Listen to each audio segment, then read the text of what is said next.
Assalamualaikum warahmatullahi wabarakatuh. Apa kabarnya Moms dan juga teman-teman semua? Semoga senantiasa dalam keadaan sehat, dimudahkan serta dilancarkan rezekinya dan bahagia selalu ya. Alhamdulillah wa syukurillah, di kesempatan video kali ini aku dapat share video lagi. Di sini aku akan sharing seputar mengelola keuangan rumah tangga. Dan di video kali ini aku mendapatkan pertanyaan dari salah satu subscriber aku yang menuliskannya melalui komentar di YouTube ya teman-teman. Dan untuk pertanyaan selengkapnya teman-teman bisa lihat di layar berikut ini ya. Nah, buat teman-teman yang mungkin ada pertanyaan juga atau pengen sharing-sharing, bisa langsung DM ke Instagram aku, dan untuk linknya sudah aku sematkan di description box ya. Atau teman-teman juga bisa langsung tuliskan di kolom komentar. Dan di sini teman-teman, aku itu tidak ada maksud untuk menggurui siapapun. Di sini kita saling sharing bersama, belajar bersama untuk menjadi seorang ibu, seorang istri, dan juga seorang ibu rumah tangga yang lebih baik dari sebelumnya. Dan teman-teman, untuk pertanyaan kali ini berasal dari Bunda Ella dengan kondisi keluarga terdiri dari suami dan juga istri, karena Bunda Ella belum punya momongan ya teman-teman. Dan untuk saat ini menempati rumah mertua yang kebetulan kosong gitu ya teman-teman. Nah, untuk pendapatan per minggunya yaitu sebesar Rp250.000 per minggu. Jadi dari pendapatan ini Bunda Ella ingin dibuatkan rincian keuangan supaya gaji suaminya itu bisa cukup ya teman-teman. Dan langsung saja di sini aku menuliskan untuk rincian kewajiban-kewajiban per minggu. Yang pertama yaitu untuk anggaran membayar listrik. Per minggunya habis sekitar Rp15.000 ya teman-teman. Jadi untuk anggaran 1 bulan yaitu 15.000 dikali 4, Rp60.000. Kemudian di sini untuk membayar wifi, per bulan untuk membayar wifi 100.000, itu artinya per minggu harus menyisihkan uang Rp25.000 ya. Lanjut di sini Bunda Ella juga mengikuti arisan. Nah, untuk arisan per bulan itu habis Rp40.000 ya teman-teman. Jadi per minggunya di sini harus menyisihkan uang Rp10.000 untuk membayar arisan. Nah, itu tadi untuk kewajiban Bunda Ella per minggu. Jadi di sini aku total untuk kewajiban per minggu menghabiskan anggaran Rp50.000.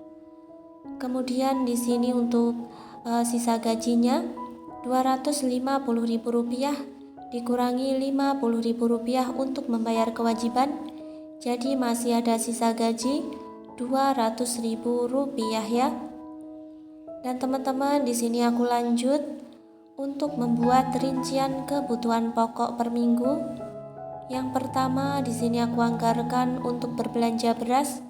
Per minggu aku anggarkan Rp30.000, atau untuk anggaran 1 bulan yaitu Rp30.000 dikali 4, Rp120.000 ya. Kemudian untuk berbelanja bulanan, di sini aku anggarkan Rp40.000 per minggu. Nah, untuk rinciannya nanti aku buatkan di akhir ya teman-teman. Jadi untuk anggaran 1 bulan yaitu Rp160.000. Kemudian untuk berbelanja gas, di sini per minggunya dianggarkan Rp10.000. Untuk anggaran per bulan yaitu Rp40.000. Dan yang terakhir untuk biaya makan, di sini per minggu dianggarkan Rp80.000. Untuk anggaran 1 bulan yaitu Rp80.000 dikali 4, Rp320.000.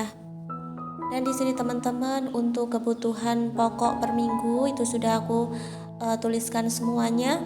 Kemudian di sini akan aku total untuk kebutuhan pokok menghabiskan anggaran sebesar Rp160.000 ya. Jadi dari sisa gaji sebesar 200.000 dikurangi 160.000 untuk kebutuhan pokok, masih ada sisa gaji sebesar Rp40.000.